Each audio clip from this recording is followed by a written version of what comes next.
والعاقبة للمتقين والصلاة والسلام على سيد الأنبياء والمرسلين وعلى آله وأصحابه الطيبين الطاهرين أما بعد فأعوذ بالله من الشيطان الرجيم بسم الله الرحمن الرحيم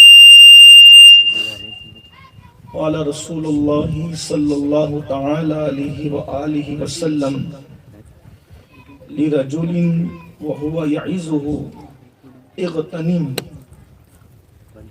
خمس قبل خمس حياتك قبل موتك وصحتك قبل سقمك وفراغك قبل شغلك وشبابك قبل حرمك وغناك قبل فقرك او كما قال علیہ الصلاۃ والسلام صدق اللہ وصدق رسول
ممکن میں یہ قدرت کہاں، واجب میں عبدیت کہاں، ممکن میں یہ قدرت کہاں، واجب میں عبدیت کہاں، حیران ہوں یہ بھی ہے خطا، یہ بھی نہیں وہ بھی نہیں، دن لہو میں کھونا تجھے، شب صبح تک سونا تجھے، شرم نبی خوف خدا، یہ بھی نہیں وہ بھی نہیں، رزق خدا کھایا کیا، فرمان حق ٹالا کیا، شکر کرم ترس سزا، یہ بھی نہیں وہ بھی نہیں، ڈر تھا کہ عصیاں کی سزا، اب ہوگی یا روز جزا، دی ان کی رحمت نے صدا، یہ بھی نہیں وہ بھی نہیں، ہے بلبل رنگی رضا، یا طوطی نغمہ سرا، ہے بلبل رنگی رضا، یا طوطی نغمہ سرا، حق یہ کہ واصف ہے تیرا، یہ بھی نہیں وہ بھی نہیں۔ آج کی یہ خوبصورت سی محفل محمد اویس صلی اللہ علیہ وسلم کے عقد مسنون کے موقع پر، نکاح کے موقع پر انعقاد پذیر ہے، اور آپ نے ناظم محفل سے سنا کہ آج کی یہ محفل جشن شادی اور اصلاح معاشرہ کے حوالے سے انعقاد پذیر ہے۔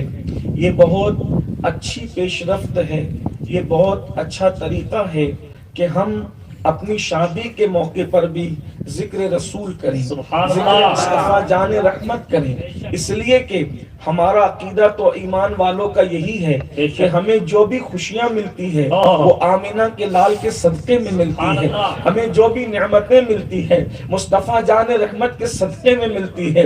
واللہ ہمارے اعمال تو ایسے ہیں کہ ہم تو زمین میں دھس جاتے، ہمارے اعمال تو ایسے ہیں ہم پہ پتھر برس جاتے، ہمارے اعمال تو ایسے ہیں ہم ذلیل و رسوا ہو جاتے، لیکن اللہ کا کتنا بڑا کرم ہے، اللہ نے اپنا محبوب ہمارے درمیان بھیجا، ہم پہ پتھر نہیں بلکہ ہم پہ پھول برستے ہیں، ہم پر غم کی جو ہے وہ خزاں والی ہوائیں نہیں چلتی بلکہ ہم پر خوشیوں کی بہار والی خوبصورت ہوائیں چلتی ہے۔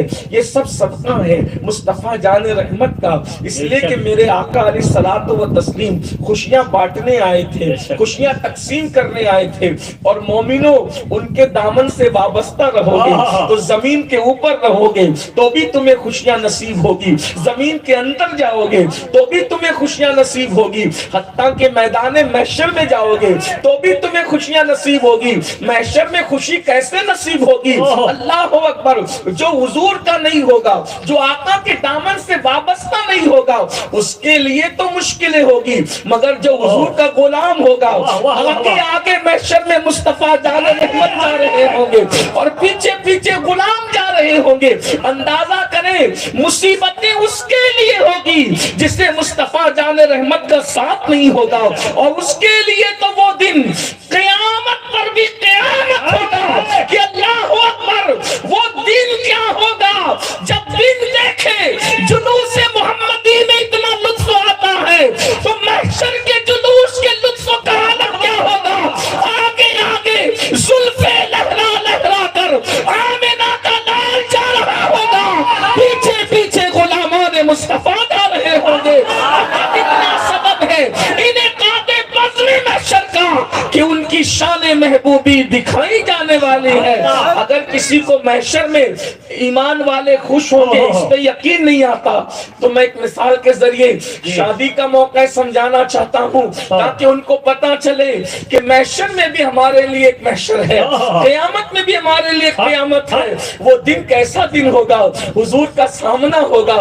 حضرت بیدم شاہ وارسی نے کیسی دمدار بات کہی ہے، انہوں نے کہا تھا عدم سے لائی ہے ہستی میں آرزو رسول، عدم سے لائی ہے ہستی میں آرزو رسول، کہاں کہاں لیے پھرتی ہے جستجو رسول، بنائے لوں تیری ہے جذبے شوق صلی اللہ کہ آج دامن دل کھچ رہا ہے سوئے رسول۔ اور پھر بڑے مزے میں فرماتے ہیں، کہتے شگفتہ گلشن زہرا کا ہر گلے کر ہے، شگفتہ گلشن زہرا کا ہر گلے کر ہے، کسی میں رنگ علی ہے کسی میں بوئے رسول، کسی میں رنگ علی ہے کسی میں بوئے رسول۔ اور یہ سارے اشعار اصول برکت کے لیے پڑھے تھے، اصل شعر یہ پڑھنا ہے، عجب تماشا ہو، عجب تماشا ہو میدان حشر میں بیدم کہ سب ہو پیش خدا اور میں روبرو رسول، سب ہو پیش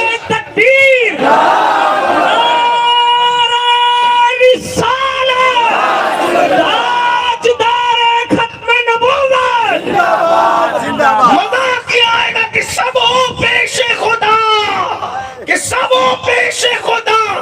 ہمیں روبرو، ارے جب ہم اپنے پیروں کے سامنے آتے ہیں تو اتنا مزہ آتا ہے، جب پیروں کے پیر مصطفیٰ جان رحمت کی جلوہ گری ہوگی تو مزے کا عالم کیا ہوگا، بلکہ مزے کو بھی مزے آ رہے ہوں گے۔ وہ میدان محشر کا منظر کتنا خوبصورت ہوگا، اللہ اکبر۔ لیکن بات یہ عرض کریں، شادی کے موقع پہ سمجھانا چاہتا ہوں، حضور کے دامن سے وابستہ اگر رہ گئے تو اپنے ہی مزے ہوں گے، محشر میں اپنے ہی وارے نیارے ہوں گے، اپنے ہی ٹھاٹ باٹ انشاءاللہ دیکھنے والے ہوں گے۔ کیوں؟ اس لیے کہ دولہا مصطفیٰ جان رحمت ہوں گے اور پورا محشر ان کا باراتی ہوگا۔ اللہ اکبر، کیا شان ہے میرے آقا کی، کیا مقام ہے میرے آقا کا۔ اللہ نے نبی دیا تو بھی نبیوں کا سردار دیا ہے۔ اللہ اکبر، سب کے لب پر نفسی نفسی ہے، آمنہ کے لال فرما رہے ہوں گے، انا لہا انا لہا انا لہا انا لہا، ادھر آؤ میں تمہیں بخشواؤں گا۔ یعنی کہ انہی کی شان، انہی کی عظمت اور ان کی عظمت کے ڈنکے بج رہے ہوں گے۔ فقط اتنا سبب ہے انہیں قاطع بزم محشر کا کہ ان کی شان محبوبی دکھائی جانے والی ہے۔ آپ نے دیکھا ہوگا کہ دولہا کے ساتھ باراتی آتے ہیں، دولہا کے ساتھ باراتی آتے ہیں تو بارات میں سب دولہا نہیں ہوتے، لیکن آنے والے ہر باراتی کی عزت کی جاتی ہے کیونکہ وہ دولہا کے ساتھ آئے۔ اس میں کوئی پھٹے پرانے کپڑے پہنے ہوئے بھی ہوتے ہیں، اس میں ایسا بھی ہوتا ہے جس سے ہماری بنتی نہیں، لیکن پھر بھی ہم اس کی عزت کرتے ہیں اس دن۔ کیوں؟ اور دنوں ملے گا تو اس سے منہ پھیر کر چلے جائیں، اس کے سلام کا جواب نہ دیں، لیکن اگر شادی رکھی اور دولہے کو بلایا ہے تو اس کے ساتھ وہ بھی آ جائے جس سے آپ کی جمتی نہیں ہے تو آپ اس کو نہیں دیکھتے، دولہا کا منہ دیکھ کر اس کو بھی عزت سے نوازتے ہیں۔ بس بلا تمثیل اللہ کی شان مثل مثال سے پاک ہے۔ جب محشر میں باراتی بن کے ہم جا رہے ہوں گے تو ہمارے جرموں کو نہیں دیکھا جائے گا، آمینہ کے لال کے صدقے ہمیں بھی عزت عطا کی جائے، محشر میں عزت دی جائے۔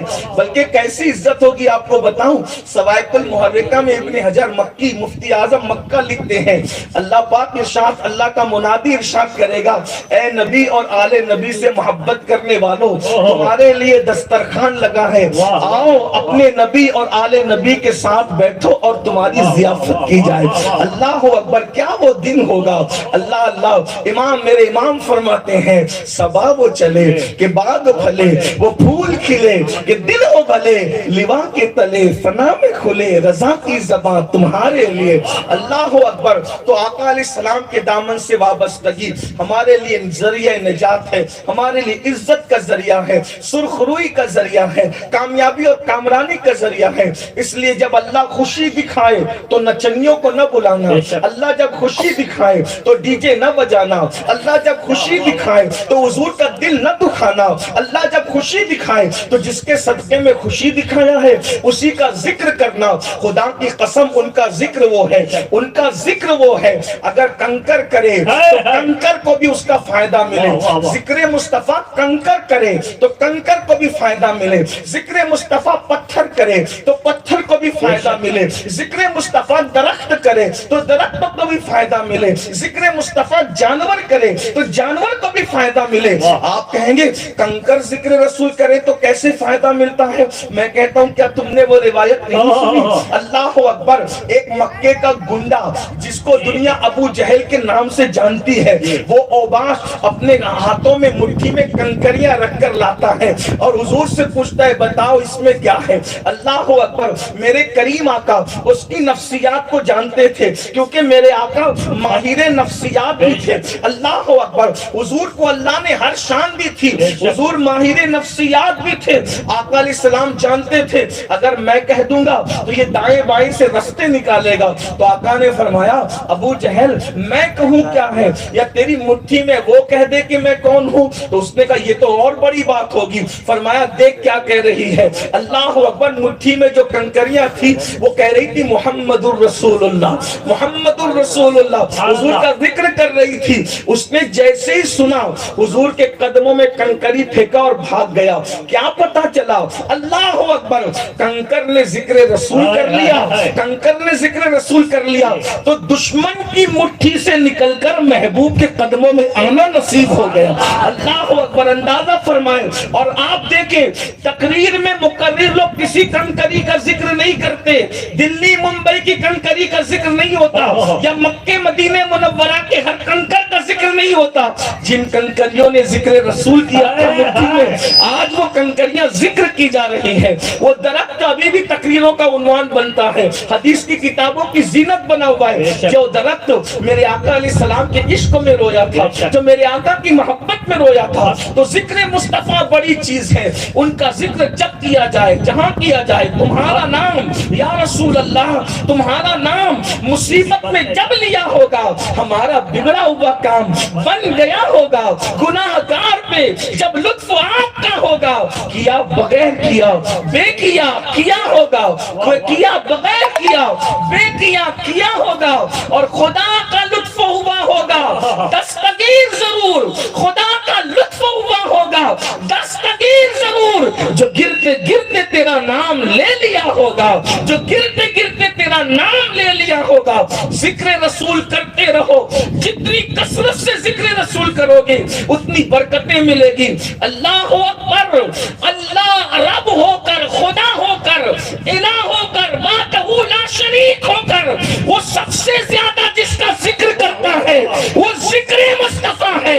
جب خدا ذکر مصطفیٰ اتنا کرتا ہے تو بندوں کو ذکر مصطفیٰ کتنا کرنا چاہیے.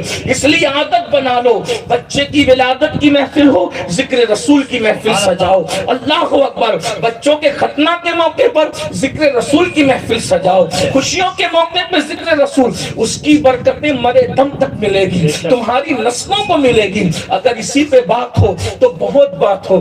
ذکر رسول کیا ہے, ذکر مصطفیٰ صلی اللہ علیہ وسلم کیا ہے. روایتوں میں آتا ہے کہ ایک شخص بنی اسرائیل میں مر گیا, اتنا بڑا مجرم اور پاپی تھا کہ اس کو لوگوں نے کچرے کی کنڈی پہ پھینک دیا. ابھی پھینکنے کا رواج ہے ہی نہیں. ہاں, لوگوں نے کووڈ میں دیکھا تھا دائیں بائیں سے, لیکن اوپنلی کوئی پھینک نہیں, لاشیں پھینکی نہیں جاتی. اس وقت لوگ کتنے بے مروت رہے ہوں گے کہ پھینک دیا اٹھا کر, اور جب پھینکا حضرت موسیٰ پہ وحی آئی, موسیٰ میرے یار کا, میرے دوست کا انتقال ہو گیا ہے, اگر آپ چاہتے ہیں میرے یار کی جنازے میں شرکت کرنا تو اس کو غسل دو, کفن پہناؤ, عزت کے ساتھ دفن کرو. کون وہ کچھ کنڈی پہ جو پھینک دیا, کچرے کی کنڈی پہ جو پھینک دیا گیا.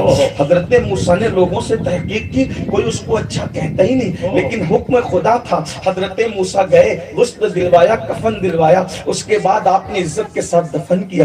اس کی مولا کوئی اچھا کہتا نہیں, بات کیا ہے. تو اللہ اکبر, ندا آتی ہے موسیٰ, توریت میں ایک جگہ پر میرے محبوب محمد کا نام لکھا تھا. توریت میں میرے محبوب محمد کا ایک جگہ نام لکھا تھا. جیسے ہی ذکر محمد آیا اس نے اس کو چوم لیا, ہم نے اس کے سارے جرائم معاف کر دیے اور اپنے دوستوں میں اس کو لکھ دیا. اگر حضرت موسیٰ کا امتی نام محمد لے کر کے چوم لے تو وہ مردودوں سے محبوبوں کی فہرست میں آ جائے. اگر رسول اللہ کا امتی حضور کے ڈنکے بجائے تو پھر اس کی شان کیا ہوگی.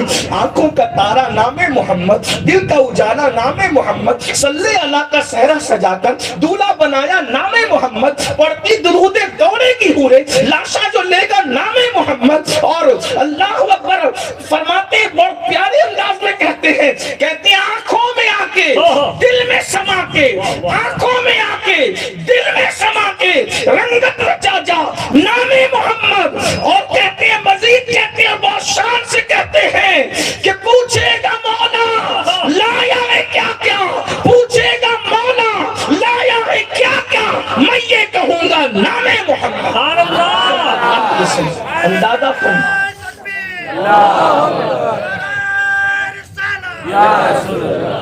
ہر وقت حضور علیہ السلام کا ذکر, حتیٰ کہ اللہ نہ کرے کسی کے گھر میت ہو جائے تو بھی ذکر رسول.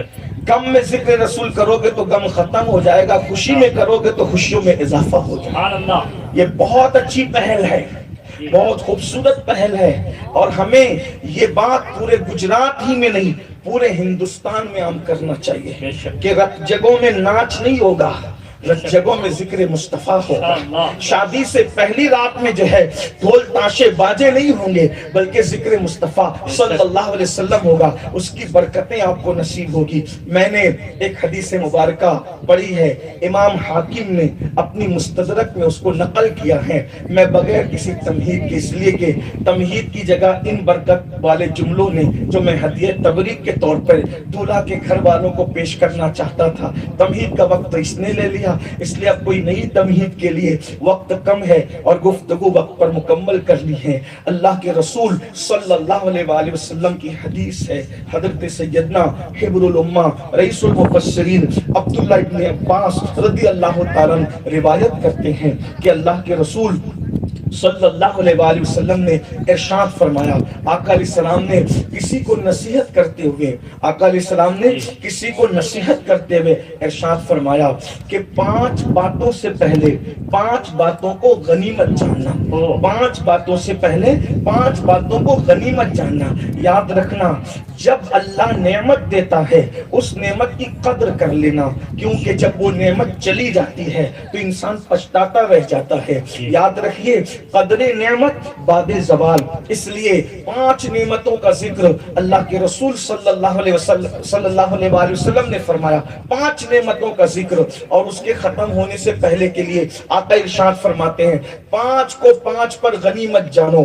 یعنی 5 سے پہلے 5 کو غنیمت جانو. اور آقا علیہ الصلوۃ والتسلیم ارشاد فرماتے ہیں پہلی نعمت کیا ہے, فرمایا ہے آقا علیہ السلام نے حیاتک قبل موتک, اپنی زندگی کو موت سے پہلے غنیمت جانو.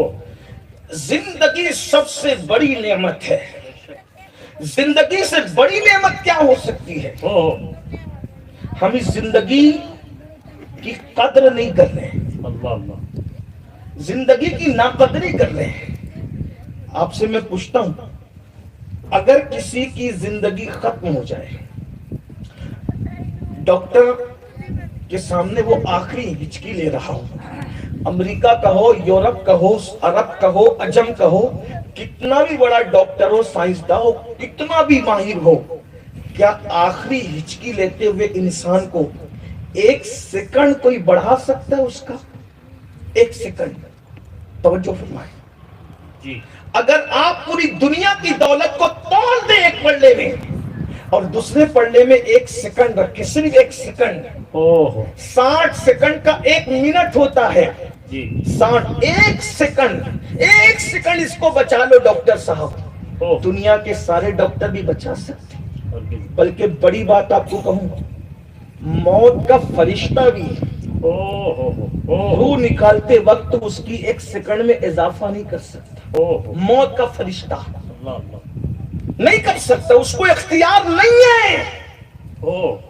اللہ نے اپنے کلام میں فرما دیا, جس کی موت کا جب وقت متعین ہو گیا 1 سیکنڈ پہلے اور 1 سیکنڈ بعد نہیں ہو سکتا, اسی وقت اسے موت آئے گی. اس سے پتا چلا زندگی کتنی قیمتی ہے. اور اللہ کے رسول علیہ السلام فرما رہے ہیں حیاتک قبل موتک, تو اپنی موت سے پہلے, روح نکلنے سے پہلے زندگی کو غنیمت جان.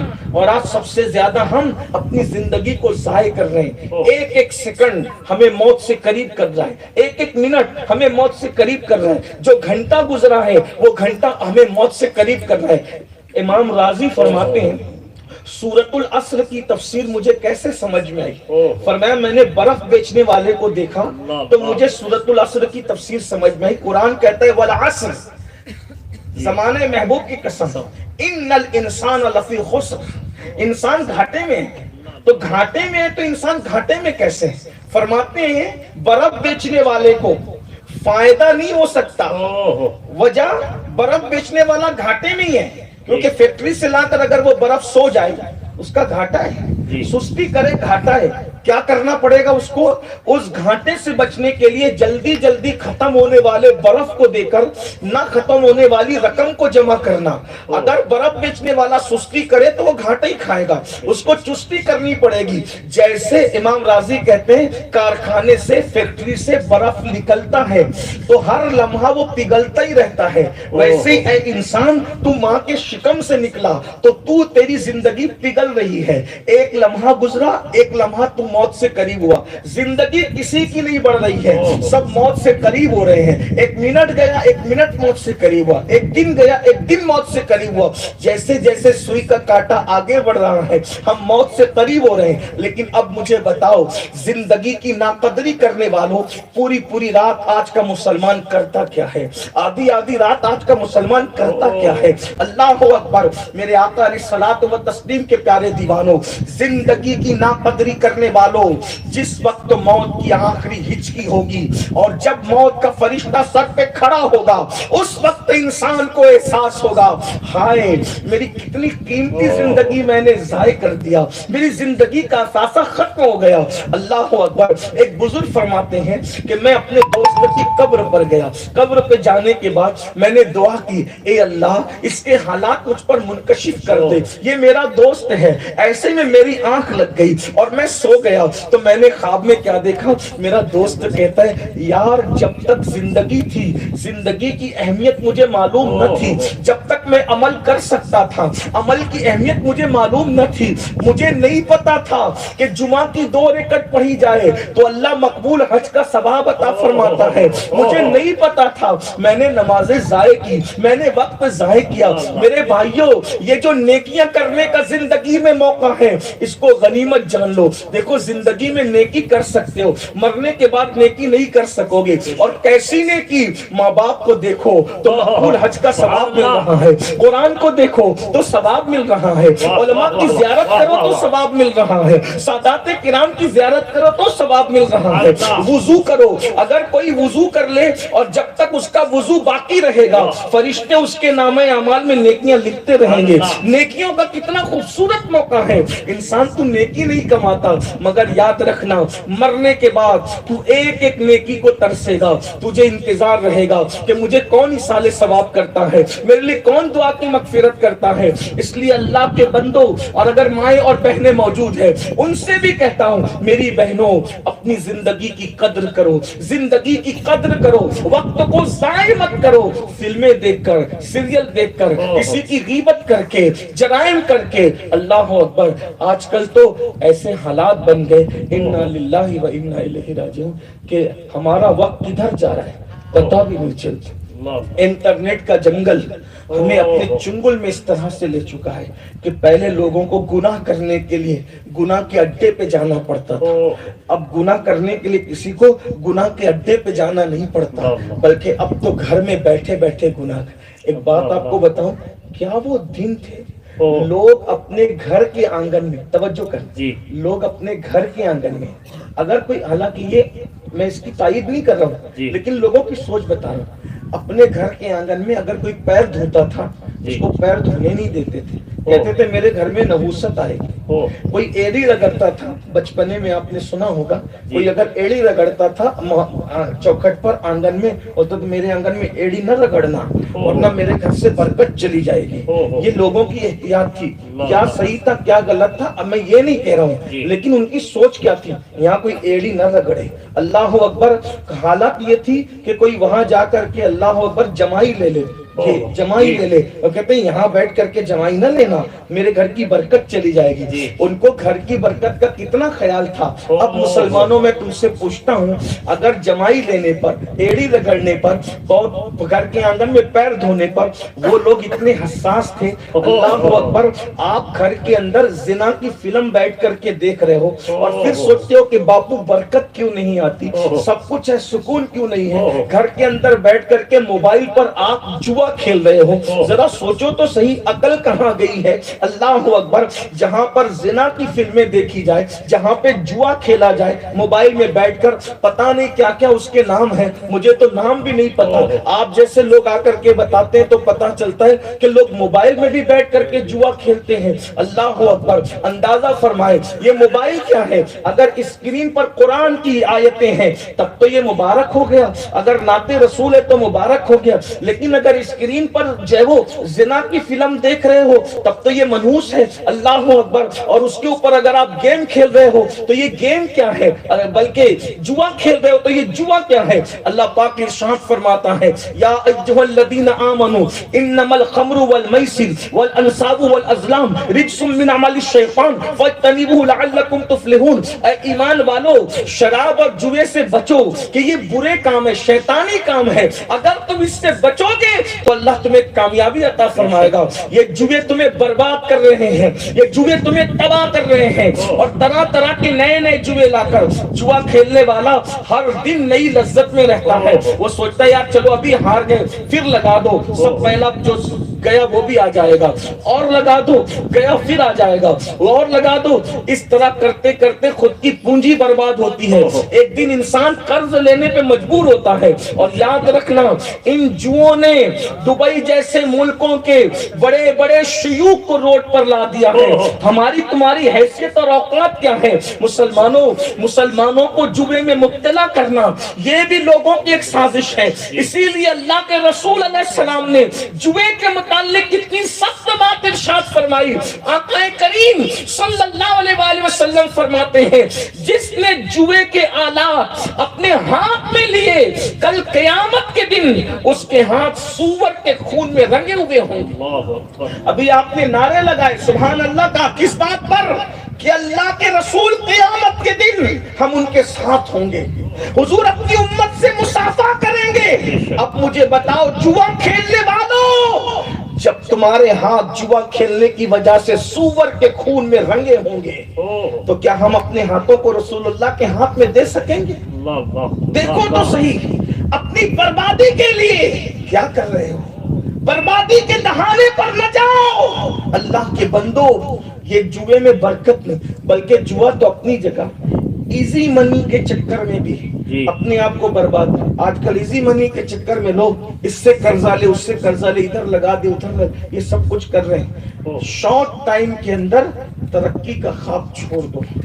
اللہ کے یہاں ایک قانون ہے میرے بھائیوں, شارٹ ٹائم میں تو اسلام بھی پروان نہیں چڑھا. اسلام کو ایک پروسیجر سے گزارا گیا. آپ غور کریں, آپ کا ہمارا عقیدہ ہے, تمام اہل اسلام کا عقیدہ ہے کہ حضور علیہ السلام کی دعا سے بڑھ کر کیا کسی کی دعا مقبول ہے؟ ان کی دعا کا تو اندازہ ہی نہیں لگا سکتا کوئی. اگر دعا میں ہم جیسے گنہگار لوگ صرف ان کا نام لے لیں, ہماری زبان پر, گنہگار زبان پر حضور کا نام آ جائے دعا میں تو وہ دعائیں مقبول ہو جاتی ہیں. جب جانے دعا خود دعا کرے تو اس وقت تو دعا کا مقام کیا ہوگا؟ بلکہ دعا کی معراج ہوگی جب میرے آقا دعا کریں. میرے امام کہتے ہیں عنایت کا جوڑا, اجابت کا صحرا, دلہن بن کے نکلی دعائیں محمد, اجابت میں جھک کر گلے سے لگایا بڑی ناز سے جب دعائیں محمد. حضور نے 23 سال تک محنت کیوں کی؟ کعبے کا غلاف پکڑ لیتے, دعا کرتے اللہ پوری دنیا میں ایمان عطا کر دے. کیا رد ہوتی؟ بتاؤ بتاؤ. ایزی منی اور شارٹ ٹائم ترقی کے چکر میں حرام کاموں کی طرف جانے والوں, ہمیں بتایا جا رہا ہے کہ رسول کو بھی ایک منزل سے گزارا جا رہا ہے, جانے دعا کو بھی ایک منزل سے گزارا جا رہا ہے, وجہ تخلیق کائنات کو بھی ایک منزل سے گزارا جا رہا ہے. کیسے؟ اپنا گھر چھوڑ رہے ہیں, دار ارقم میں جا رہے ہیں, پتھر کھا رہے ہیں, زخمی ہو رہے ہیں, پیر طائف کی وادیوں کے اندر لہو لہان ہو رہے ہیں. اس کے بعد مکہ چھوڑ کر مدینہ طیبہ جایا جا رہا ہے. بدر میں جانثاروں کی شہادت ہو رہی ہے. احد میں گھر والوں کے کلیجے چبائے جا رہے ہیں. کفن دینے کے لیے کپڑا تک موجود نہیں ہے. کان کاٹنے والے, ناک کاٹنے والے, ہونٹ کاٹنے والے, انگلیاں کاٹنے والے اس کے گلے کا ہار بنا کر کے پہن رہے ہیں. یہ سب چیزیں دیکھ کر ہچکیاں بھر بھر کے رویا جا رہا ہے، لیکن یہ نہیں کہا جاتا کہ پوری دنیا کو مسلمان کر دے. کیوں؟ اس لیے کہ دنیا عالم اسباب ہے، یہ سب منزل سے گزر رہے ہیں، پھر خندق بھی کھود رہے ہیں، اللہ اکبر، احد میں دندان شہید بھی ہو رہے ہیں، زخمی بھی ہو رہے ہیں، یہ ساری چیزیں ہیں. اللہ اکبر، پورا خاندان کربلا میں کٹتا ہوا دیکھ بھی رہے ہیں، یہ ساری چیزیں ہو رہی ہیں. اور ہمیں بتایا جا رہا ہے کہ جب محبوب کو ان منزلوں سے گزار کے چکر میں حرام کام کرتے ہو. نہیں، ہر انسان کو کسی نہ کسی پروسیجر سے گزرنا ہے، منزلوں سے گزرنا ہے. دنیا عالم اسباب ہے، اس لیے ایزی منی کے چکر میں جوا نہ کھیلنا، حرام کاروبار نہ کرنا. اور ایک بات یاد رکھنا، کس کے لیے کماتے ہو؟ بتاؤ، کماتے کس کے لیے؟ ہر انسان کی فکر یہ ہے میں اپنے بچوں کے لیے کماتا ہوں، آپ بھی اور سب. ہمارے دل میں بھی کہیں نہ کہیں یہ بات ہے کہ ہم بھی جو کماتے ہیں تو کس کے لیے؟ بچوں کے لیے. بچے سکون سے رہیں، اطمینان سے رہیں، خوش رہیں. ہمارے بچے کسی کے سامنے ہاتھ نہ پھیلائے. ہر انسان بچوں کے لیے کر رہا ہے، اور کچھ کوئی بات نہیں. کوئی بندہ ایسا بتا دو جو بچوں کے لیے نہ کرتا. سب کو فکر ہے میرے بعد میرے بچے اچھے گھر میں رہے، اچھی دکان رہے، اچھا مکان ہے، سب کچھ ہے، اس کے لیے انسان بہت کچھ کرتا. لیکن آپ سے ایک بات کہوں، اگر حرام چھوڑ کے جاؤ گے تو بچوں کا بھلا کیا؟ بتاؤ، آپ کے بچے حرام کھائیں گے، حرام کا خون بنے گا. نمبر ایک نقصان وہ آپ کے باقی ہوں گے. سب سے پہلے حرام کھانے والے بچے کبھی ماں باپ کی وفادار نہیں ہو سکتے. کتنے ہی بڑے اسکول میں ڈال دو، کتنے ہی بڑے مدرسے میں ڈال دو، کتنی بھی ان کی تربیت کر لو، جن کا خون حرام سے بنا ہے وہ کبھی ماں باپ کے وفادار نہیں ہو سکتے، ماں باپ کے فرما بردار نہیں ہو سکتے. معذرت کے ساتھ برا مت ماننا، بچوں کی وہ بہت پڑھایا لکھایا سب کچھ کیا، جن کے بچے لات مار کر کے گھر سے نکالتے نا بڑھاپے میں، ان کو غور کرنا چاہیے کیا انہوں نے حرام نہ کھلایا تھا؟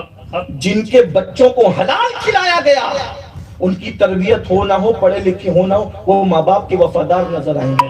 جا کے تحقیق کر لیجیے، چیک کر لیجیے، دیکھ لیجیے. آپ کے بچے جتنی بڑی بڑی اسکولوں میں پڑھتے ہیں، علماء کے بچے اتنی بڑی اسکولوں میں نہیں پڑھتے، لیکن علماء کے بچے آپ کو جتنے مؤدب نظر آئیں گے وہ اوروں کے بچے نہیں. وجہ کیا ہے؟ کہیں نہ کہیں حرام کی شمولیت ہے.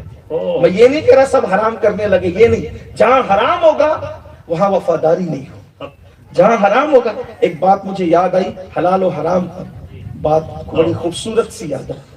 ایک بزرگ تھے، بہت بڑے بزرگ، وہ پبلک میں بیان نہیں کرتے، وہ بیان کرتے تھے ولیوں میں. ولیوں کو سلوک کی منزل بتا، تصوف کے مقام اور مرتبے بتاتے. ایک مرتبہ ولیوں کی محفل سجی ہوئی تھی، ایسے میں وہ واضح و نصیحت کر رہے تھے تصوف کے مقامات، سلوک وغیرہ کے مرتبے، سیر اللہ کیا ہے، سیر فی اللہ کیا ہے، سیر من اللہ، جو بھی بیان کر رہے ہوں گے. ورنہ یہ تاتانیہ والوں کے لیے سر پہ جانے والی بات نہ ہو جائے، مشکل نہ ہو جائے. میں اس کی طرف نہیں، لیکن بات اصل جو وہ یہ ہے. ایسے میں کیا ہوا کہ قریب میں کچھ بچے کھیل رہے تھے، ان میں سے بچے کھیلتے کھیلتے اچانک گیند اڑ کر کے محفل میں آ گئی. سب بچے چھپ گئے، سب کے بچے چھپ گئے. ان کا بھی بیٹا تھا ساتھ میں. اس نے بولا کیا ہوا؟ بولے گیند گئی بزرگوں کی محفل میں، کھیل رک گیا. اتنی سی بات پہ اس کو اتنی سی بات لگی، اتنی سی بات پہ آیا دوڑتے ہوئے، نہ سلام نہ کلام، گیند اٹھائی بھاگا.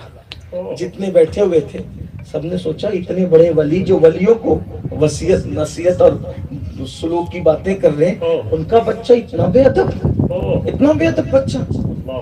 چہرے پہ سوال آیا، صاحب کشف تھے، اللہ والے تھے. چہرے پہ سوال آیا، پڑھ لیا.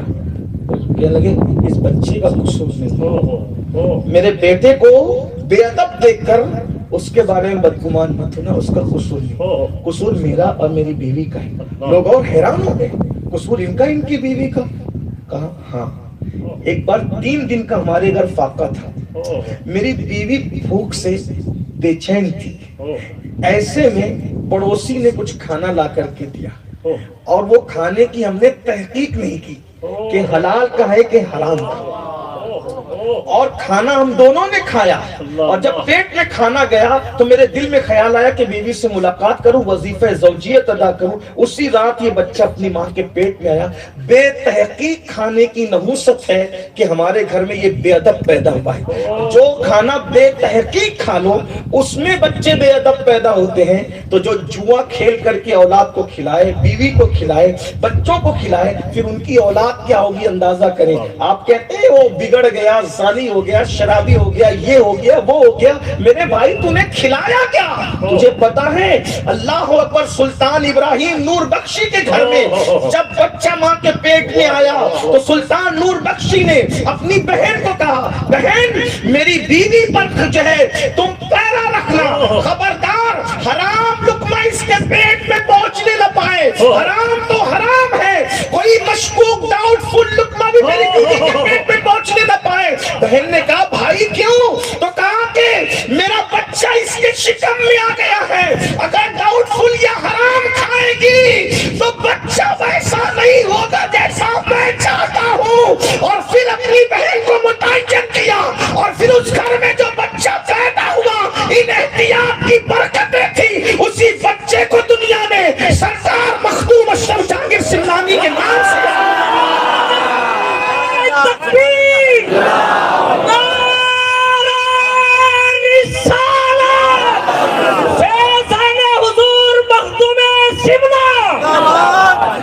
آپ سمجھتے کیا ہو حلال کو؟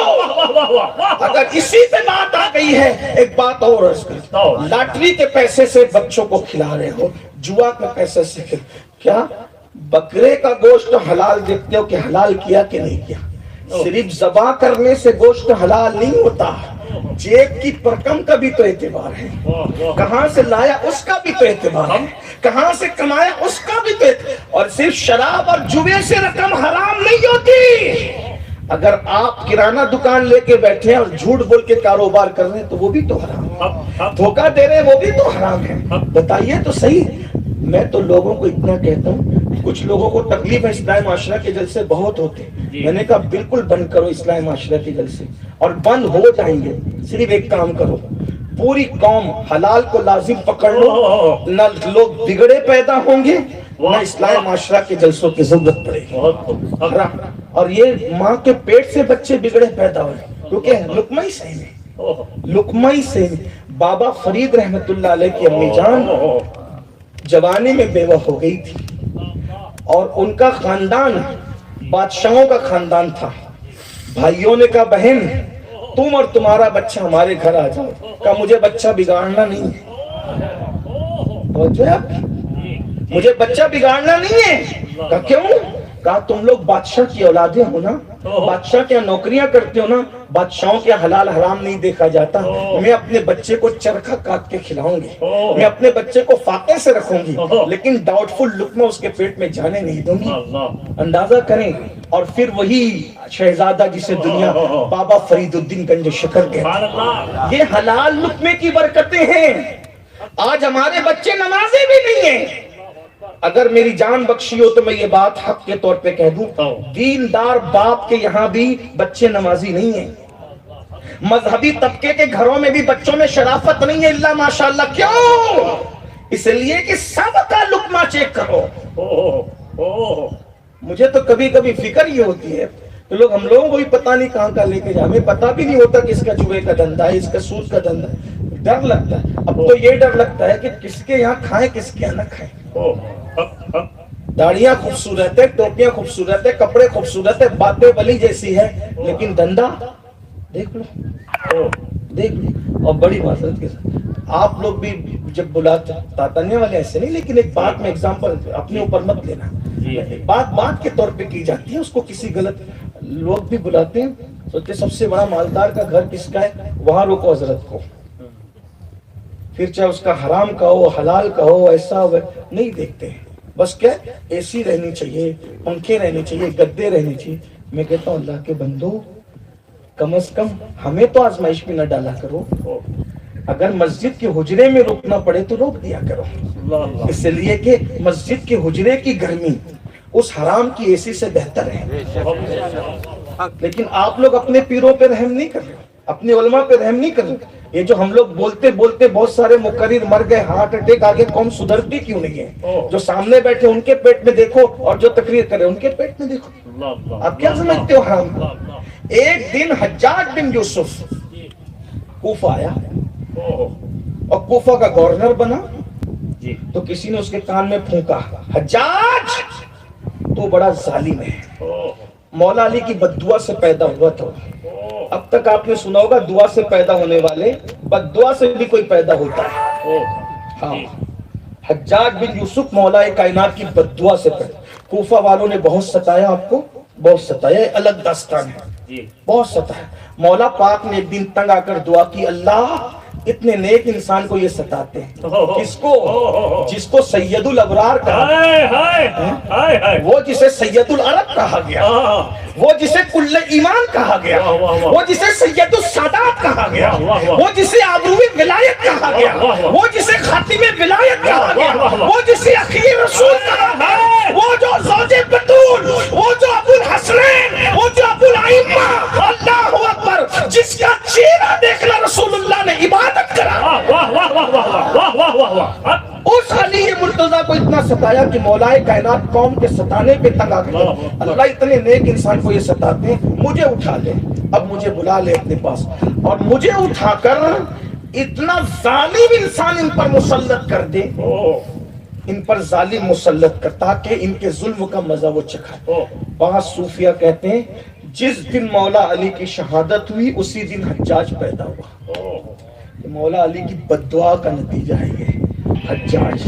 اور اس نے علماء اور ائمہ، صحابہ، تابعین چھری سے ذبح کرتا تھا. بدوں کے چکر میں نیکوں کو بھی اس نے بدبخت نے ہلاک کیا. حضرت سیدنا عبداللہ ابن زبیر جیسی ہستی، عبداللہ ابن زبیر جیسی ہستی، یہ صدیق اکبر کے نواسے ہیں اور اللہ کے رسول صلی اللہ علیہ وآلہ وسلم کے رشتے میں بھانجے لگتے ہیں اس اعتبار سے کہ حضرت اسماء حضور کی سالی تھی، یہ سالی کے بیٹے، اور زبیر پھوپھیزاد بھائی تھے، بھائی کے بیٹے، یعنی بھانجے اور بھتیجے دو رشتے ہیں ابن زبیر کے. اندازہ کریں، ان کو سولی پہ لٹکایا اور سولی پہ لٹکایا، اتنے دن تک لٹکا کے رکھا کہ حضرت اسماء بوڑھی ہو چکی تھی اور بینائی کمزور ہو چکی تھی. تو کسی نے لے جاتے کہا اسماء تیرا بیٹا تو ابھی تک سولی پہ لٹکا ہے. تو روتے ہوئے کہتی ہے کیا اس سوار کے لیے وقت نہیں آیا کہ سواری سے اتر جائے؟ دفن بھی اتنا ظالم تھا. لیکن بہرحال تو حجاج کو کسی نے کہا اگر آپ کی توجہ ہے تو میں تو حدیث پڑھنے چلا تھا لیکن بات اس طرف آ گئی تو چلتے اسی طرف، اللہ کی مرضی ہے، جو بات ہے اللہ کرے کسی کے دل پہ اثر کرے. حجاج کو کسی نے کہا حجاج تو بڑا ظالم ہے، بہت بے باک ہے تو، لیکن تجھے یاد رکھنا چاہیے کوفے میں 5 بزرگ ایسے ہیں جو کسی کے لیے دعا کرتے ہیں تو بھی قبول ہوتی ہے اور بد دعا کرتے ہیں تو بھی قبول ہوتی ہے. دیکھ اگر تو نے ظلم کیا نا، وہ 5 میں سے ایک نے بھی ہاتھ اٹھا دیا تو تو اٹھ جائے گا، تیرا معاملہ خراب ہو جائے گا. حجاج نے کہا علاج کر لوں گا اس کا بھی. حجاج نے کیا کہا؟ علاج کر. اس کو علامہ اسماعیل حقی نے لکھا ہے جس کو میں اپنے الفاظ کے جامع میں پیش کروں. اس نے کہا میں علاج کر لوں گا اس کا. کہا کیا علاج کرے گا؟ کہا دیکھنا کیا علاج کرتا ہوں. جن 5 بزرگوں کے نام لیے گئے کہ یہ مستجاب الدعوات ہیں، یعنی جو دعا کرتے قبول ہوتی ہے، دعا بھی قبول ہوتی ہے بد دعا بھی قبول ہوتی ہے، ان 5 بزرگوں کو اس نے اپنے محل میں بلایا اور بلانے کے بعد ان کو دعوت کھلائی. وہ دعوت کھا چکے، کھانے کے بعد جب جانے لگے تو انہوں نے کہا حجاج ہم 5 وہ ہیں کوفہ میں جس کے لیے دعا بد دعا کر دیں سب قبول ہوتی ہے، سنبھل کے رہنا. حجاج نے کہا جاؤ یہاں سے، تم کچھ نہیں کر سکتے میرا، چلو جاؤ یہاں سے، کچھ نہیں کر سکتے. انہوں نے کہا کیوں نہیں کچھ کر سکتے؟ کہا میں نے تمہارے پیٹ میں حرام لقمہ ڈال دیا ہے، تمہارے پیٹ میں حرام لقمہ ڈال دیا، اب مجھے تم سے کوئی خوف نہیں. دنیا اس چیز کو سمجھتی ہے مسلمانوں کو بے اثر کرو، ان کی عبادتوں کو بے اثر کرو. کیوں؟ حرام لقمہ، کچھ بھی کھا رہے ہو، کیسے بھی کھا رہے ہو، کیسے بھی کما رہے ہو، حلال پہ توجہ کس کی ہے؟ الا ماشاءاللہ. تو میں عرض کر رہا تھا بابا فرید گنج شکر رحمت اللہ تعالی علیہ کی امی نے کہا میرے بیٹے کو فاقے سے رکھوں لیکن بادشاہوں والا لقمہ نہیں کھلاؤں. اللہ اکبر. جانتے پھر کیا ہوا؟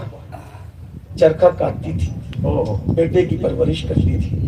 کئی دن بابا صاحب بھوکے رہتے تھے. بابا صاحب کہتے ہیں ایک ہفتہ بھی میں بھوکا رہا. کبھی کبھی میں ایسا کرتا تھا کہ صبر مجھے آ جائے, میں کنکر اٹھا کر اپنے منہ میں ڈال لیتا تھا, کنکر منہ میں ڈال لیتا تھا تاکہ مجھے سکون مل جائے. میری بھوک کا یہ حال ہوتا تھا. فرماتے ہیں مجھے جو بھی بنائے میری ماں نے بنایا. اور کیا مرتبہ ملا. دیکھیے پیر کی نظر پڑتی ہے تو مرتبے ملتے ہیں. لیکن میر عبد الواحد بلگرامی رحمت اللہ علیہ فرماتے ہیں بابا فرید الدین گنج شکر مرید ہونے سے پہلے عرش پہ لکھا ہوا پڑھا کرتے. یہ ہم سنیوں کا عقیدہ ہے. عرش. اور بڑی پیاری بات پھر لکھی جس کو میں اپنے الفاظ کے جامع میں پیش کروں. آپ مرید ہونے کے لیے قطب صاحب سے مرید ہونے سے پہلے آپ مرید ہونے کے لیے گئے تھے وہاں حضرت سیدی شیخ شہاب الدین عمر سہروردی کے دربار میں. جب پہنچے مرید ہونے کے لیے تو بابا صاحب کو دیکھ کر, بچپنا تھا ابھی, داڑھی کے بال بھی پورے نہیں نکلے. بابا صاحب کو دیکھ کے شیخ صاحب سمجھ گئے آیا کون ہے. اس وقت دسترخوان لگا ہوا تھا. فرمایا شہزادے بیٹھو کھانا کھاؤ. کس لیے؟ کہا مرید ہونا ہے. کہا پہلے کھانا کھاؤ پھر دیکھتے ہیں. اللہ اکبر. تو دسترخوان لگا تھا, ہاتھ دھلائے. سب نے ہاتھ دھلے. بابا صاحب کی باری آئی تو انہوں نے بھی ہاتھ دھلے. اور ہاتھ دھلے تو 1 2 3 4 لوٹے پر لوٹا, لوٹے پہ لوٹا ڈالا جاتا رہا اور یہ ہاتھ دھلتے رہے. لوگوں اشارہ کرنے لگے دیکھو حیثیت کیا ہے. ہاتھ دھلنے کا طریقہ نہیں پتا, اتنے بڑے بزرگ سے مرید ہونے آئے. شیخ صاحب سمجھ گئے. شیخ شہاب الدین عمر سہروردی جن کے بارے میں ہمارے مرشد غوث پاک فرماتے ہیں شہاب الدین تجھ جیسا ولی قیامت تک ابھی عراق میں تیرے بعد پیدا نہیں ہو سکتا. اتنے بڑے ولی. تو لوگ کہتے ہیں کہ ان کو طریقہ نہیں ہاتھ دھونے کا. کھانا ہو گیا, کھانے کے بعد مختصر میں ہاتھ دھل لیا.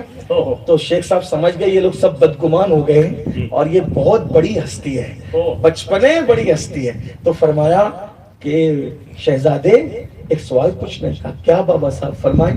تو کہا کہ ہاتھ دھلنے میں اتنا پانی ضائع کرنا اس کی تو اسلام اجازت نہیں دیتا. کہا اگر حضور گستاخی معاف ہو تو عرض کر دو. کہا کہو. کہا کہ یہ جو آپ کی کنیز ہاتھ دھلانے آئی تھی نا اس کی پیشانی پہ نظر پڑی تو میں تقدیر پڑھ رہا تھا کہ اس کی تقدیر میں لکھا تھا یہ جہنمی ہے. تو میں نے سوچا اتنے بڑے ولی کی خانقاہ میں خدمت کرنے والی کنیز جہنم میں جائے گی تو میں ہاتھ نہیں دھل رہا تھا, اس کی تقدیر دھل رہا تھا. میں ہاتھ نہیں, اس کی تقدیر دھل رہا تھا حضور. تب حضرت شیخ شہاب الدین نے فرمایا شہزادے تیرا حصہ میرے پاس نہیں ہے. جو مرید ہونے سے پہلے یہ مقام رکھتا ہو پھر اس کا حصہ میرے بھائی قطب الدین بختیار کاکی کے پاس ہے. تو جیسے شخص کو اسی کا مرید ہونا چاہیے چاہے وہ تیرا انتظار کر رہا ہے. یہ حلال کی برکتیں ہیں, حلال کو لازم پکڑو. آج ہم حلال پہ توجہ نہیں, بس پیسہ آنا چاہیے کہیں سے بھی آئے. حاجیوں کا مال حاج کے نام پہ ہڑپ کر کے کھا لو, عمرہ کا مال کھا لو, جھوٹ بول کے کچھ بھی کر لو. اس لیے کہ قوم کا حال بدل گیا اور بہت بدل گیا. حلال کو لازم پکڑو اور جب تک پیٹ میں حلال نہیں جائے گی اولاد سدھری ہوئی بھول جاؤ. بات آئی ہے حلال کی, شادی کا موقع ہے. مجھے ایک بات شادی پر ہی یاد آ گئی, چلے اسی پر بات پوری کر لو. ٹائم بھی تو ہو گیا ماشاءاللہ, 1 گھنٹے کا ٹائم تھا وہ پورا ہوا چاہتا ہے. وہ جو حدیث پڑھی تھی اس کو پھر کسی ماشاءاللہ میں آس پاس تو آتے ہی گھومتا ہی رہتا ہوں, آتا جاتا رہتا ہوں, کبھی وہ حدیث پھر پڑھ کے بات ہو جائے گی. کہتے ہیں کہ ایک شخص جوانی میں نیک بن گیا, بہت نیک اور پیور والا نیک, میرے اور آپ جیسا نیک نہیں. ہم لوگ صرف نماز کو ہی سب کچھ سمجھتے ہیں اور بلکہ کچھ جماعتیں ایسے نکل گئی جو کہتے ہیں بھائی نماز پڑھو سب معاف ہے, نماز پڑھو سب معاف, نماز پڑھو سب معاف ہے. پھر آدمی کیا کرتا ہے نماز پڑھ کے نکلتا ہے, ٹوپی جیب میں رکھتا ہے, عورتوں کو پاپ کی نظر سے تکتا ہے, حرام دھندے سود کے دھندے بھی کرتا ہے, کسی کا مال ہڑپ کر لیتا ہے, خوب گبن کر لیتا ہے, پھر اس کے بعد چند دنوں کے لیے چلا جاتا ہے, 40 دن 4 مہینے پتہ نہیں کیا کیا, اور اس کے بعد جب واپس آتا ہے تو یہ آدھا مولوی بن جاتا ہے اور اتنی پرہیزگاری کی باتیں کرتا ہے کہ مولوی صاحب بھی اس کے سامنے شرماتے نظر آتے کہ کیا پرہیز. میرے بھائیوں اگر کسی کا مال ہڑپ کیا ہے تو اس کی توبہ حج نہیں ہے, اس کی توبہ دین کے نام پہ نکلنا نہیں ہے. جس کا مال ہڑپ کیا ہے جب تک ایک ایک پیسہ اس کا واپس نہیں کرو گے کوئی توبہ نہیں ہے. کوئی توبہ کا ڈھونگ مت رچاؤ. یہ اللہ کو کوئی دھوکہ نہیں دے سکتا. ہر چیز کی توبہ الگ الگ ہے. اگر بے نمازی پن سے توبہ کی ہے، توبہ کر لیا، معاف کر دیا اللہ نے. جتنی نمازیں چھوٹی تھی چھوڑنے کا وبال معاف ہو گیا، لیکن قضا بھی باقی ہے، آپ کو ادا کرنا ہے. اسی طرح سے زکوٰۃ کی توبہ کی، جو زکوٰۃ آپ کے ذمہ باقی ہے حساب لگا کر کے ادا کرو. کسی کی غیبت کی تھی، اس کو پتا چل گیا، غیبت سے توبہ کی، تو جس کو پتا چل گیا اس سے معافی بھی مانگو. اور اگر نہیں پتا چلا صرف توبہ کرنا کافی ہے. تو سب کی توبہ الگ الگ ہے. یہ نہیں کہ کان پکڑ کے استغفر اللہ کر لیے جلسے میں اور اس کے بعد پاک ہو کر چلے گئے، ایسا نہیں ہے. حضرت امیر خسرو بہت پیاری بات کہتے ہیں، بہت کٹھن ہے ڈگر پن گھٹ کی، کیسے کہ بھر لاؤں مدوا سے مٹکی. آسان نہیں ہے، پل صراط پہ چلنا آسان ہے، راہ شریعت پہ چلنا آسان نہیں. اور جو راہ شریعت پہ چل گیا پھر اس کے لیے پل صراط پر وہ پلک جھپکتے گزر جائے گا. تو نیک بنو تو صحیح صحیح بنو، پیور پیور لمبا منو چھے. نعرہ تکبیر، ہاتھ اونچا کر لو. نعرہ تکبیر، نعرہ رسالت. اصل میں یہ چاہتا ہوں کہ لوگ پک کر تھک کر گھر جانے لگے اس سے پہلے ہم چلے جائیں، اور یہی بات اچھی ہے. مجھے میرے قائد میرے امیر محترم نے فرمایا کہ باپو کتنا ہی بڑا جلسہ ہو گھنٹے بھر تقریر کیا کرو، زیادہ نہ کیا کرو. اور ان کی بھی عادت ہے کہ وہ 50 منٹ 45 منٹ کرتے ہیں. لاکھوں کا مجموعہ تو بھی اتنا، سینکڑوں کا تو بھی مجھے بھی نصیحت فرماتے ہیں. بہرحال لیکن چونکہ آپ کا شوق ہے، تاتانیہ والوں کا شوق ہے، تو میں کچھ بات کہوں گا. تو عرض یہ کر رہا تھا پیور نہیں. دیکھو اگر اللہ کے لیے نیک بننا ہے تو سچے دل سے نیک بنو، سب آسان ہو جائے گا، سب راستے آسان ہو جائیں گے. تو کہتے ہیں کہ ایک نوجوان واقعی نیک بن گیا، پرہیزگار. وہ جوان مسجد میں رہتا اور اذان دیتا. آج کل اذان دینے کو بھی لوگ شرماتے ہیں، شرم آتی ہے لوگ کو اذان دینے کی. مگر یاد رکھنا اذان کی فضیلت یہ ہے، آقا علیہ السلام ارشاد فرماتے ہیں جو فی سبیل اللہ اذان پڑھے وہ قیامت کے دن عرش کے سائے میں رہے. بہت برکت ہے اذان کی. صرف جو اذان پڑھتا ہے نا، تو جتنے کلمات اذان کے ہیں اللہ تعالیٰ اس کا ڈبل اس کو لاکھ کے اعتبار سے ثواب عطا کرتا ہے. اذان کے 15 کلمات ہیں، جس نے پوری اذان پڑھی اللہ اس کو 30 لاکھ نیکیاں عطا فرماتا ہے، 30 لاکھ اس کے گناہوں کو معاف فرماتا ہے. یہ اس کی شان ہوتی ہے. اور اس کی گردن بلند ہوگی. مؤذن کی گردن بلند ہونے کا مطلب یہ نہیں کہ گردن بڑی ہو جائے گی، گردن کہتے ہیں نا اس کا سر فخر سے اونچا ہو گیا.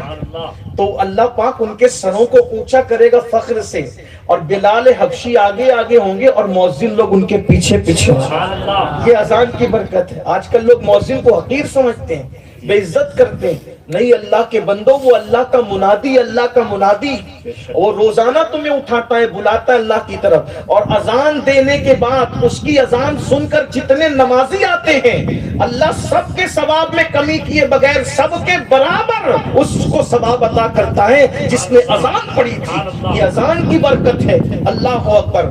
تو وہ نیک بن گیا، پرہیزگار، متقی، اور مسجد میں اذان پڑھتا. اور اس کی عادت تھی فجر کے بعد اشراق پڑھتا، چاشت پڑھتا اور چلا جاتا بازار میں، محنت مزدوری کرتا. ایک روٹی اتنی رقم کماتا، ایک روٹی جتنے میں ایک روٹی آ سکے اتنی رقم کماتا. پھر مسجد میں آ کے تلاوت میں مصروف ہو جاتا، اور وہ ایک روٹی میں پوری یعنی پورا دن اس کا گزر جاتا. اس مسجد کے اندر ایک امام تھے، ان کا نام تھا قاضی نوح. بہت بڑے قاضی، بادشاہ کے مقرر پر. جو قاضی کس کو کہتے ہیں؟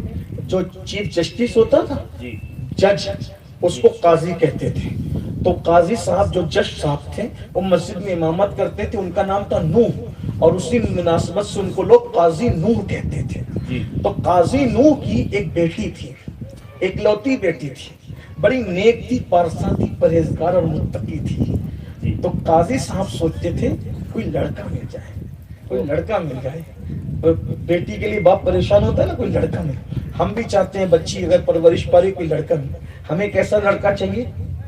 ہمیں لڑکا چاہیے بالکل اسمارٹ، ہیرو، داڑھی مڈانے والا اور جینس اور ٹی شرٹ پہننے والا، سوٹ بوٹ والا، اس کا بنگلہ ہو، اس کی کاریں ہو، اب میری بیٹی کو سکھ سے رکھ سکے. میں ٹی شرٹ جینس پہننے والوں کو ٹارگٹ نہیں کر رہا ہوں، لیکن ایک بات میں کہتا ہوں، یہ جو سوٹ بوٹ دیکھتے ہو، یہ ظاہری ٹھاٹ باٹ دیکھتے ہو، اس میں آپ کی بچی سکھ سے نہیں رہتی، بلکہ بہت سارے ایسے سوٹ بوٹ کے اندر ایسے لٹیرے ہوتے ہیں کہ آپ کی بیٹی بستر پہ سسکیاں لے رہی ہوتی ہے اور وہ کہیں اور مزے اڑا رہا ہوتا ہے، کیونکہ ہم لوگ نہیں دیکھتے. میں شادی کے موقع پہ گیا تو لوگوں نے مجھ سے کہا کہ ذرا یہ بتائیے کہ بیوی کیسی ہونی چاہیے اور شوہر کیسا ہونا چاہیے. تو میں نے لوگوں کو ایک مشورہ دیا کہ تم نے بیوی ڈھونڈا ہی نہیں اور تم نے شوہر ڈھونڈا ہی نہیں. بیٹی کے لیے تم نے بیوی نہیں ڈھونڈا، بیٹے کے لیے تم نے بیوی نہیں ڈھونڈا، اور بیٹی کے لیے تم نے شوہر نہیں ڈھونڈا. تو لوگ حیران ہو گئے، یہ کیسی بات کر رہا ہے. تو میں نے کہا جب تم رشتہ تلاش کرتے ہو تو کیا ڈھونڈتے ہو؟ ڈاکٹر، ٹیچر، انجینئر، تاجر، یہ سب دیکھتے ہو، مالدار، یہ سب دیکھتے ہو. آپ سے پوچھتا ہوں، ڈاکٹر کی ضرورت کس کو ہے؟ کس کو ہے؟ مریض کو ہے، بیوی کو نہیں ہے. ٹیچر کی ضرورت کس کو ہے؟ طالب علم کو ہے، بیوی کو نہیں ہے. تاجر کی ضرورت کس کو ہے؟ تاجر کو ہے، بیوی کو نہیں ہے. آپ تو شوہر ڈھونڈتے ہی نہیں ہونا. تو مسائل کہاں پیدا ہو رہے ہیں؟ انہیں ہاتھ کی مہندی نہیں چھٹی حضرات، طلاق ہو رہی ہے، زگزگ ہو رہی ہے، بیٹی جل کے مر رہی ہے. میں نے کہا آپ نے شوہر کب ڈھونڈا؟ آپ تو ڈاکٹر ڈھونڈ رہے تھے، آپ تو انجینئر ڈھونڈ رہے تھے، آپ تو مالدار ڈھونڈ رہے تھے. میں نے کہا یہ سب کی ضرورت، ڈاکٹر کی ضرورت مریض کو ہوتی ہے، ٹیچر کی ضرورت طالب علم کو ہوتی ہے. جب بیٹی کے لیے شوہر ڈھونڈنے کے لیے نکلو، ڈگریاں نہ دیکھا کرو، اس کی شرافت دیکھا کرو، اس کا کردار دیکھا کرو. کیوں؟ اس لیے کہ جو ڈاکٹر ہو صاحب کردار بھی ہو ضروری نہیں ہے. حالانکہ ڈاکٹر ہو کر بھی لوگ صاحب کردار ہوتے ہیں، میں انکار نہیں کر رہا ہوں، لیکن کردار دیکھو، پرائرٹی کردار کو دو. اللہ کے رسول علیہ السلام فرماتے ہیں جب بھی بہو ڈھونڈو یا پھر اس کے بعد جب وہ داماد ڈھونڈو تو اس کا گھر نہ دیکھو، اس کی ڈگریاں نہ دیکھو، بلکہ اس کی دینداری دیکھو، اس کی سفید چمڑے بھی مت دیکھو، اس کی دینداری دیکھو، اس کا اخلاق دیکھو، اس کا کردار دیکھو. ڈاکٹر نہیں ہوگا اگر صاحب کردار ہے، بیوی کا وفادار ضرور ہوگا، بیوی کے ساتھ اچھا سلوک کرے گا. ٹیچر نہیں ہوگا. کوئی ضروری ہے کہ سب کے شوہر ٹیچر ہے دنیا میں، سب کے شوہر ڈاکٹر ہے؟ لیکن دیکھو جنہوں نے اخلاق دیکھا، کردار دیکھا، تو ان کی بیٹیاں سکھ سے رہ رہی ہیں. آج ہم لوگ ڈگریوں کے غلام ہو گئے. میں ڈگریوں کا مذاق نہیں اڑا رہا ہوں، ڈگریوں کی اہمیت ہے، لیکن کردار کے ساتھ ڈگری مل جائے تو سونے پہ سہاگا ہے. بہت سے ایسے لوگ ہیں میرے بھائی جو ٹھیلا ڈھکیلتے ہیں، لیکن ڈاکٹر، ٹیچر، بادشاہ سے بھی اچھا اپنی بیوی کو رکھتے ہیں، کیونکہ وہ شریف لوگ ہوتے ہیں. ڈاکٹر بھی شریف ہوتے ہیں، ٹیچر بھی شریف. میں یہ بات نہیں کر رہا ہوں، وہ دوسری طرف نہ بات جائے، مگر شرافت ایک الگ چیز ہے. تو میری گزارش ہے رشتے شرافت کی بنیاد پہ کرو. بلکہ کچھ لوگ تو برادری برادری برادری میں اتنے ڈوب گئے. میں کہتا ہوں اللہ کے بندو، ہماری برادری صرف اسلام ہے. ہماری برادری صرف ہم مومن ہیں، مسلمان ہیں، محمد الرسول اللہ کے غلام ہیں، اور اس سے بڑی ہماری ڈگری کوئی ہے ہی نہیں کہ ہم غلامان مصطفیٰ ہیں. کیونکہ ساری ڈگری قبر کے باہر رہے گی، ایمان کی ڈگری قبر کے اندر تک جائے گا.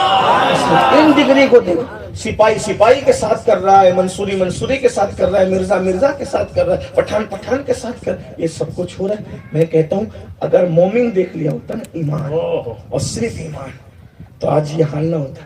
جب برادری کے نام پر بچیوں کو 30-30 20-20 سال 35-35 سال بٹھا کے رکھتے ہو، آخری میں نتیجہ کیا ہوتا ہے؟ کسی اور کا ہاتھ پکڑ کے چلی گئی جس کا اسلام سے بھی تعلق نہیں. یہ صورتحال پیدا ہو رہی ہے. بہت دردناک حالات سے ہم گزر رہے ہیں. اس لیے جہالت کی طرف نہ جاؤ، ایمان کی طرف آؤ، اسلام کی طرف آؤ، شریعت کی طرف آؤ. آپ کو بتائیں جب رسول اللہ صلی اللہ علیہ وآلہ وسلم کے گھر میں جو بہویں آئی ہیں، کون ہے؟ حضور علیہ السلام کے گھر میں جو بہویں آئی کون ہے؟ سیدہ شہربانو. کون ہے؟